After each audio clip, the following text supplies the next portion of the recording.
Swati madam ಒಂದ್ request, ಎಲ್ಲಾ panellist ಗಳಿಗೂ ಕೂಡ ಸಮಾನವಾಗಿ ಮಾತನಾಡ್ಲಿಕ್ಕೆ ಅವಕಾಶ ಕೊಡಬೇಕು ಅನ್ನೋ ಕಾರಣಕ್ಕೆ ಅವ್ರವ್ರ ಸಮಯ ಬಂದಾಗ ಅವ್ರವ್ರು ಮಾತನಾಡ್ಲಿ, ನಿಮ್ಮನ್ನು ಇನ್ಕ್ಲೂಡ್ ಮಾಡಿಕೊಂಡು. ಚಂದ್ರಶೇಖರ್ ಅವರಿಗೆ ಪ್ರಶ್ನೆ, ಈ ಸಮೀಕ್ಷೆ ಮಾಡುವವರನ್ನ ಆಯ್ಕೆ ಮಾಡೋ ಪ್ರಕ್ರಿಯೆಯಲ್ಲೂ ಕೂಡ ಒಂದಷ್ಟು ಗೊಂದಲ. ಫಾರ್ ಎಕ್ಸಾಂಪಲ್ ರಿಟೈರ್ ಆಗಿರೋ ಎಂಪ್ಲಾಯಿಗಳಿಗೂ ಕೂಡ ನೀವು ಬರಲೇಬೇಕು, ಸಮೀಕ್ಷೆನ ಮಾಡಲೇಬೇಕು ಅಂತ ಹೇಳಿ ಧಮಕಿ ಹಾಕಲಾಗಿದೆ. ಹೋಗ್ಬಿಟ್ಟು ಸಂಬಂಧಪಟ್ಟ ಅಧಿಕಾರಿಗಳ ಕಚೇರಿ ಮುಂದೆ ನಿಂತ್ಕೊಂಡ್ರು ಕೂಡ, ಅಥವಾ ಅವರಿಗೆ ಫೋನ್ ಮಾಡಿ ನಾವು ಹಿಂಗೆ ರಿಟೈರ್ ಆಗಿದೀವಿ, ನಮ್ ಕೈಲಿ ಮಾಡ್ಲಿಕ್ಕೆ ಆಗೋದಿಲ್ಲ ಅಂತ ಹೇಳಿದ್ರು ಕೂಡ ಅದಕ್ಕೆ ಸ್ಪಂದನೆ ಸಿಗ್ತಾ ಇಲ್ಲ. ನಮಗೆ ಡೆಡ್ ಲೈನ್ ಇದೆ, ನೀವು ಬರಲೇಬೇಕು, ಮಾಡಲೇಬೇಕು, ಮಾಡದೆ ಹೋದ್ರೆ ಕ್ರಮ ಕೈಗೊಳ್ಳಲಾಗುತ್ತೆ, ಹೀಗೂ ಆರೋಪಗಳು ಕೇಳೋಕ್ ಸಿಗ್ತಾ ಇದೆ. ಮೇಡಮ್, ಫಸ್ಟ್ ಆಫ್ ಆಲ್ ಈ ಡೆಡ್ ಲೈನ್ ವಿಷಯಕ್ಕೆ ಸಂಬಂಧಪಟ್ಟಂಗೆ ನಾನು ಹೇಳಲಿಕ್ಕೆ ಬಯಸ್ತಾ ಇದ್ದೀನಿ. ಅಲ್ಲ, ಧಮಕಿ ಹಾಕ್ತಾ ಇದ್ದಾರೆ, ಅದಕ್ಕೆ ಉತ್ತರ ಕೊಡ್ಬಿಡಿ ದಯವಿಟ್ಟು. ಪ್ರಾಮಾಣಿಕವಾಗಿ ನಾನು ಕ್ಲಿಯರ್ ಮಾಡ್ಲಿಕ್ಕೆ ಬಯಸ್ತೀನಿ. ರಿಟೈರ್ಡ್ ಆದವರು, ಡೆತ್ ಆದವ್ರನ್ನೆಲ್ಲ ನಮ್ಮ HRMS ನಿಂದ ನಮ್ಮ ಟೀಚರ್ಸ್ ನ ಯಾವುದೇ ಸಮೀಕ್ಷೆ ಇರಲಿ, ನಮಗೆ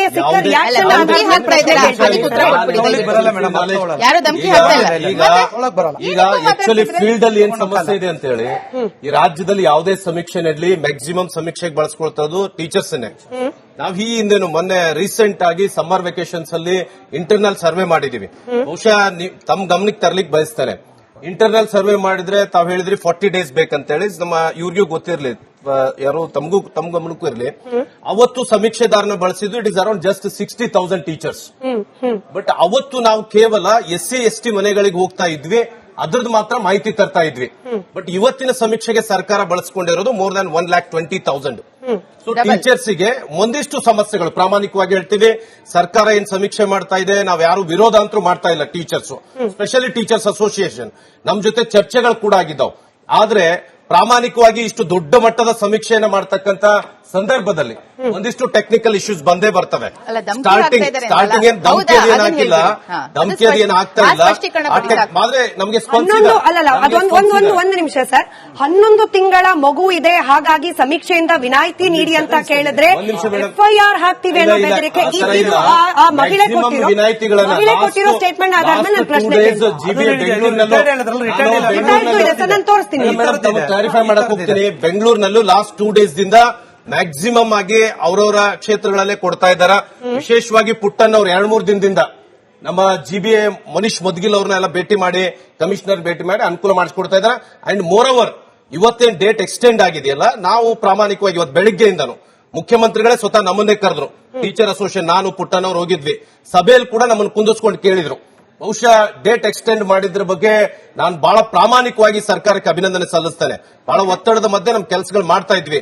ನಮ್ಗೆ ಕೇಳಿದ್ರು ಒಂದಿಷ್ಟು ಪಾಠದ ಬಗ್ಗೆ ತೊಂದರೆ, ಮಕ್ಕಳ ಬಗ್ಗೆನೂ ಚರ್ಚೆ ಇದೆ. ನಾನು ಹೇಳಿದೆ, ನಮ್ಮಲ್ಲಿ ರೈಟಿಂಗ್ ಎಲ್ಲ ತೆಗೆದುಕೊಂಡಿದ್ದಾರೆ. ಶಾಲೆ ಪ್ರಾರಂಭ ಆದ್ಮೇಲೆ ಒಂದಿಷ್ಟು ಎಕ್ಸ್ಟ್ರಾ ಪೀರಿಯಡ್ ಹಿಂದೆಲ್ಲ ಮಾಡಿದೀವಿ ನಾವು. We have maximum examples are there. ನಾವು ಹಿಂದೆ ಕೋವಿಡ್ ಬಂತು, ಕೋವಿಡ್ ಬಂದಾಗ ನಿಮ್ಗೆ ಗೊತ್ತಿರಲಿ, ಇವೆಂಟ್ ಸುರೇಶ್ ಕುಮಾರ್ ಶಿಕ್ಷಣ ಮಂತ್ರಿ ಆಗಿದ್ರು.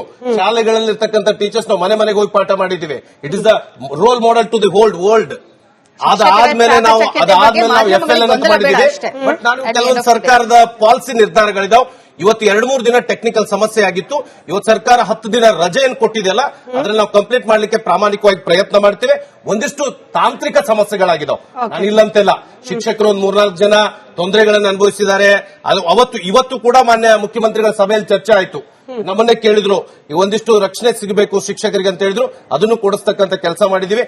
ಬೆಂಗಳೂರಿಗೆ ವಿಶೇಷವಾಗಿ ಕೆಲವೊಂದಿಷ್ಟು ಏನು ಇವತ್ತು ನಮ್ಮ ಹಿಂದುಳಿದ ಆಯೋಗದ ಕಾರ್ಯದರ್ಶಿ ತುಳಸಿ ಮೆದ್ದಿನಿ ಮೇಡಮ್ ಅವರು ಕೂಡ ವರ್ಷನ್ ಅಪ್ಡೇಟ್ ಆಗ್ತಾ ಇದೆ. ಎವ್ರಿ ಡೇ ನಮ್ ಜೊತೆ ಟಚ್ ಅಲ್ಲಿದ್ದಾರೆ. ಮೊದಲ 2.8 3 ಬಂದಿತ್ತು, ನಾವು it is 3.8 version is updated for the renumerators. ಅದೆಲ್ಲ ನಡೀತಾ ಇದೆ. ಬಟ್ ನಾವು ಪ್ರಾಮಾಣಿಕವಾಗಿ ಒಂದು 10-15 ದಿವಸದಲ್ಲಿ ಕೆಲಸವನ್ನು ಮಾಡಿಕೊಡಿಸ್ತಕ್ಕಂಥ ಕೆಲಸವನ್ನು ಮಾಡಿಕೊಡ್ತಾ ಇದ್ದೀವಿ. ಸರಿ, ಇವಾಗ ಶಶಿಕುಮಾರ್ ಸರ್, ಇವಾಗ ರಜೆಯನ್ನ ಎಕ್ಸ್ಟೆಂಡ್ ಮಾಡಲಾಗಿದೆ. ಎಕ್ಸ್ಟ್ರಾ ಕ್ಲಾಸ್ಗಳನ್ನ ತೆಗೆದುಕೊಂಡು ಮಕ್ಕಳಿಗಾಗುವ ನಷ್ಟವನ್ನ ಸರಿದೂಗಿಸಬೇಕು ಅಂತ ಕೂಡ ಹೇಳಲಾಗಿದೆ. ಸರ್, ನಾನು ಲೆಕ್ಕ ಹಾಕೋಣ, ಅಕ್ಟೋಬರ್ ತಿಂಗಳ ಪ್ರಾರಂಭದಿಂದಲೂ ಕೂಡ ರಜೆಯಲ್ಲೇ ಇದ್ದಾರೆ ಮಕ್ಕಳು. ಈಗ 19ರವರೆಗೆ ರಜೆಯನ್ನ ಎಕ್ಸ್ಟೆಂಡ್ ಮಾಡಲಾಗಿದೆ. 19ರಿಂದ ನಮಗೆ ಗೊತ್ತಿರೋ ಹಾಗೆ ದೀಪಾವಳಿ ರಜೆ. ಸರ್, ಸ್ಕೂಲ್ಗಳು ಪ್ರಾರಂಭ ಆಗಬೇಕು ಅಂದ್ರೂ ಕೂಡ ನಾಟ್ ಲೆಸ್ ದನ್ 23ನೇ ತಾರೀಕು. 23ನೇ ತಾರೀಕಿಂದ ಹಬ್ಬ ಅಂದ್ರೆ 7ರಿಂದ 8 ದಿನ ಸಮಯಾವಕಾಶ ಸಿಗುತ್ತೆ. ಇಡೀ ತಿಂಗಳ ಆ ವಿದ್ಯಾಭ್ಯಾಸದ ಹೊರೆಯನ್ನ ಮಕ್ಕಳು ಅನಾವಶ್ಯಕವಾಗಿ ಸರ್ವೆ ಆಗ್ಬೇಕು, ಅದ್ರಲ್ಲಿ ಯಾವುದೇ ಡೌಟ್ ಇಲ್ಲ. ಶಿಕ್ಷಕರನ್ನ ಬಳಕೆ ಮಾಡ್ಕೊಳ್ತೀರಾ, ಅವ್ರಿಗೆ ಗೌರವಧನ ಕೊಡ್ತೀರಿ, ಅದನ್ನೂ ಒಪ್ಪೋಣ.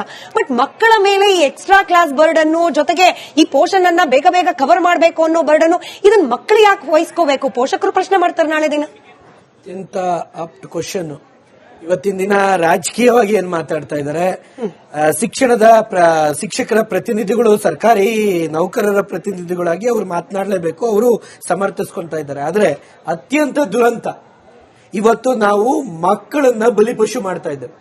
ಶಿಕ್ಷಕರು ಏನಿದ್ದಾರೆ ಇವರೆಲ್ಲ ಪ್ರಾಕ್ಟಿಕಲ್ ಆಗಿ ಹೇಳ್ತಾ ಇದಾರಲ್ಲ, ಶಿಕ್ಷಕರು ಒಬ್ರು ಇಬ್ರು ಇಲ್ಲ, ಸಾವಿರಾರು ಜನ, ಒಂದೊಂದು BO 50-100 ಫೈಲ್ಗಳು ತಗೊಂಡ್ಬಂದಿದ್ದಾರೆ. ಯಾವ್ಯಾವ ರೀತಿ ಸಮಸ್ಯೆಗಳು ಅಂದ್ರೆ, ಪಾಪ ಟರ್ಮಿನಲಿ ಇಲ್ ಪೇಷಂಟ್ಸ್, ಆರ್ಥರೈಟಿಸ್, ರೊಮ್ಯಾಟೈಟಿಸ್, ನಿಮಗೆ ಶುಗರು, ಥೈರಾಯ್ಡ್, ಇವೆಲ್ಲ ಕಣ್ಣಿಗೆ ಕಾಣಿಸುತ್ತಾ? ನೀವು ಫಿಸಿಕಲ್ ಆಗಿ ಹೋಗ್ಬಿಟ್ಟು ಅವರಿಂದ ಎಕ್ಸ್ಕ್ಯೂಸ್ ತಗೊಬೇಕಾಗತ್ತೆ. ಎಂತೆಂತ ದುರಸ್ತಿ ಆಗಿದೆ ಅನ್ನೋದು. ನಿನ್ನೆ ನಾನು ಕೂಡ ತುಷಾರ್ ಗಿರಿನಾಥ್ ಅವರು ಮತ್ತೆ ಅವರ ಸಿಬ್ಬಂದಿ ಜೊತೆ, ಪುಟ್ಟಣ್ಣನವ್ರ ಜೊತೆ ನಾನು ಹೋಗಿದ್ದೆ. ಕೆಲವರು ಹೊರಗಡೆ ಧಮಕಿ ಹಾಕಿ ಹೋದ್ರು, ಅಧಿಕಾರಿಗಳು ಯಾವೆಲ್ಲ ಮಾಡಲೇಬೇಕು ಅಂತ. ಒಳಗಡೆ ಕೊನೆಗೆ ತುಷಾರ್ ಗಿರಿನಾಥ್ ಅವ್ರ ಸಮ್ಮುಖದಲ್ಲಿ ಪುಟ್ಟಣ್ಣನವ್ರು ಜಗಳ ಮಾಡಿದ್ರು. ಯಾವ ರೀತಿ ಅಂದ್ರೆ ಹೆಂಗ್ ಕರ್ಕೊಂಡ್ಬರಕಾಗತ್ತೆ, ಟೀಚರ್ಗಳು ಅವ್ರಿಗಲ್ಲೇ ತಂದು ಸ್ಕ್ಯಾನಿಂಗ್ ಮಿಷಿನ್ ತಂದು ತೋರ್ಸಕ್ಕಾಗತ್ತ? ಈ ತರ ಎಲ್ಲ ಸಮಸ್ಯೆಗಳನ್ನ ಅಪ್ಲಿಕೇಶನ್ ಆಫ್ ಮೈಂಡ್ ಅಲ್ಲಿ ಫೇಲ್ಯೂರ್ ಆಗಿದೆ ಸರ್ಕಾರ. ಮುಖ್ಯಮಂತ್ರಿಗಳು ಆದೇಶ ಕೊಡಬಹುದು, ಉಪಮುಖ್ಯಮಂತ್ರಿಗಳು ಮಾತಾಡಬಹುದು, ಆದ್ರೆ ಅಧಿಕಾರಿಗಳು ಅಪ್ಲಿಕೇಶನ್ ಆಫ್ ಮೈಂಡ್ ಇಲ್ವೇ ಇಲ್ಲ. ಇವ್ರು ಹೇಳಿದ ಹಾಗೆ ನೀವು ಪೈಲಟ್ ಪ್ರಾಜೆಕ್ಟ್ ಮಾಡ್ಬೇಕಲ್ಲ, ಅದರ ಒಂದು ರೇಟಿಂಗ್ಸ್, ಅದರ ಒಂದು ಟೈಮ್ಸ್, ಇವೆಲ್ಲವೂ ಇನ್ನೊಂದು ಅತ್ಯಂತ ಪ್ರಮುಖವಾದದ್ದು. ಇವರೆಲ್ಲ ನೀವು ಮಾತಾಡ್ತಾ ಇದ್ದೀರಾ ಮಕ್ಕಳಿಗೆ ಏನಾದ್ರು ಅಂತ. ನಮ್ಮ ರಾಜ್ಯದ ಮಕ್ಕಳು ಇಡೀ ದೇಶದಲ್ಲಿ ಅನ್ಯಾಯಕ್ಕೊಳಗಾಗಿದ್ದಾರೆ. ಅವ್ರ ಬಗ್ಗೆ ಧ್ವನಿ ಎತ್ತವನು ಯಾವುದೂ ಇಲ್ಲ. ಇವತ್ತು SSLC ಪದ್ಧತಿ ಕೂಡ ಸತ್ತೋಗಿದೆ. ನಮ್ಮ ಮಕ್ಕಳಿಗೆ 20 ವರ್ಷದಿಂದ ಅನ್ಯಾಯ ನಡೀತಾ ಇದೆ. 2 ವರ್ಷ ಆಯ್ತು ನಾವು ವರದಿಗಳನ್ನ ಕೊಟ್ಟು, ಯಾರು ಕೂಡ ಕಿಂಚಿತ್ತೂ ಅವ್ರ ಬಗ್ಗೆ ಇಲ್ಲ. ಪುಕ್ಕಟ್ಟೆ ಮಾರ್ಕ್ಸು, 1ರಿಂದ 8 ಪುಕ್ಕಟ್ಟೆ ಪಾಸು, 9ನೇ ತರಗತಿ 10ನೇ ತರಗತಿಲಿ ಗದ ಪ್ರಹಾರ. ಆ 3.5-4 ಲಕ್ಷ ಮಕ್ಕಳು ಫೇಲ್ ಆಗ್ತಾರೆ. ಇವ್ರಿಗೆ ಯಾರಿಗಾರ ಕಿಂಚಿತ್ತಾದ್ರೂ ಆ ಮಕ್ಕಳ ಬಗ್ಗೆ ಏನಾದ್ರೂ ಇದೆಯಾ? ಶಿಕ್ಷಕರು ಸರ್ವೆಗೆ ಹೋಗಿರೋದ್ರಿಂದ 9ನೇ 10ನೇ ಕ್ಲಾಸ್ ಮಕ್ಕಳು ನನಗೆ ಇವತ್ತು ಒಂದೊಂದು ಬೇಜಾರಾಯ್ತು. ಉಪಮುಖ್ಯಮಂತ್ರಿಗಳು ಹೇಳಿದ್ರು ಮಕ್ಕಳು ಫೇಲ್ ಆಗಿರೋದಕ್ಕೆ ಶಿಕ್ಷಕರನ್ನ ಅಲ್ಲ, ಶಿಕ್ಷಕರನ್ನ ಹೊಣೆ ಮಾಡ್ತಾ ಇದ್ದೀರಾ? ಹೇಳ್ಬಿಡಿ, ಬಹಳ ಸ್ಪಷ್ಟವಾಗಿ ಹೇಳ್ಬಿಡಿ. ಯಾವ ಒಂದು ಉದ್ದೇಶದಿಂದ ನಾನು ಯಾಕೆ ಹೇಳ್ತೀನಿ ಅಂದ್ರೆ, ಜೂನ್ ಅಲ್ಲಿ ಶಾಲೆ ಪ್ರಾರಂಭ ಆಗಿದ್ರೆ ಜುಲೈ ತನಕ ಸೇತು ಬಂದ ಆಗುತ್ತೆ. ಅಲ್ಲಿಂದ ಕೇವಲ 6ರಿಂದ 6.5 ತಿಂಗಳಲ್ಲಿ ಕನಿಷ್ಠ ಪಕ್ಷ 30 ದಿನ ರಜಾ ಬರುತ್ತೆ. 5 ತಿಂಗಳಲ್ಲಿ ಇಡೀ ವರ್ಷದ ಪಾಠ ಮುಗಿಸ್ಬೇಕು. ಅದಾದ್ಮೇಲೆ ಇವ್ರದ್ದು ಹುಚ್ಚಾಟ, 5-6 ಪರೀಕ್ಷೆಗಳು. ಏನ್ರಿ ಇದು? ಈ ಸರ್ಕಾರ, ಈ ಶಿಕ್ಷಣದ ವ್ಯವಸ್ಥೆ ಮೇಲಧಿಕಾರಿಗಳು ಅರ್ಥ ಮಾಡ್ಕೊಂಡ್ರು ಕೂಡ ಎಲ್ಲೋ ಒಂದ್ ಕಡೆ ನಮ್ಮ ಪರಿಸ್ಥಿತಿ ಹೆಂಗಾಗಿದೆ ಅಂದ್ರೆ, ಹಾಗೆ ಪಾಸ್ ಮಾಡಿದ್ರೆ ಅಂತೀರಿ, ಪರೀಕ್ಷೆ ಮಾಡಿದ್ರೆ ಪರೀಕ್ಷೆ ಮಾಡ್ತಾ ಇದ್ದೀರಿ. ಏನಿದ್ರ ಅರ್ಥ? ಅಲ್ಲ, ಏನಿದ್ರ ಅರ್ಥ? ಇಲ್ಲ ಇಲ್ಲ ಇಲ್ಲ ಇಲ್ಲ ಇಲ್ಲ, ಏನಿದ್ರ ಅರ್ಥ ಹೇಳಿ. ಸುಮ್ಮನೆ ಮಾತಾಡ್ಬೇಕು ಅಂತ ಮಾತಾಡ್ಬೇಡಿ. ಪರೀಕ್ಷೆ ಇಲ್ದಿದ್ರೆ ಪರೀಕ್ಷೆ. No no no no, I am not telling that you are a stake holder.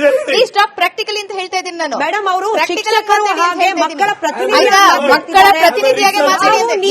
ನಾನು ಅದನ್ನ ಹೇಳ್ತಾ ಇದ್ದೀನಿ.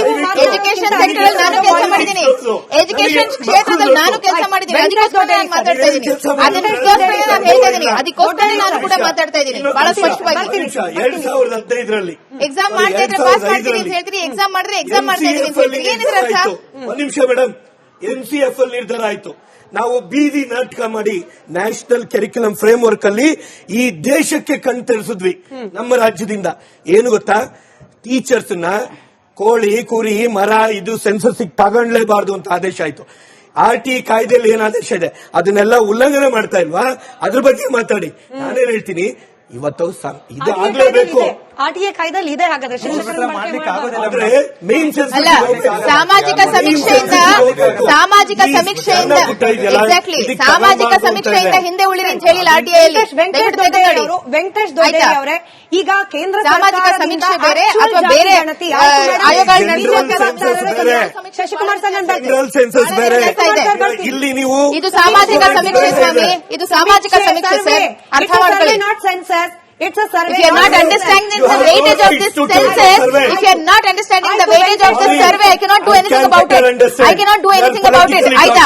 ಇವತ್ತಿನ ದಿನ ನೀವು ಮಕ್ಕಳ ಬಗ್ಗೆ ಹೇಳ್ತಾ ಇದ್ದೀರಿ. 10 ವರ್ಷ ಆದ್ಮೇಲೆ ಅವ್ರಿಗೆ ಇದು ಬೆನಿಫಿಟ್ ಆಗೋದು, ಅದ್ರ ಬಗ್ಗೆ ತಿಳ್ಕೊಳ್ಳಿ.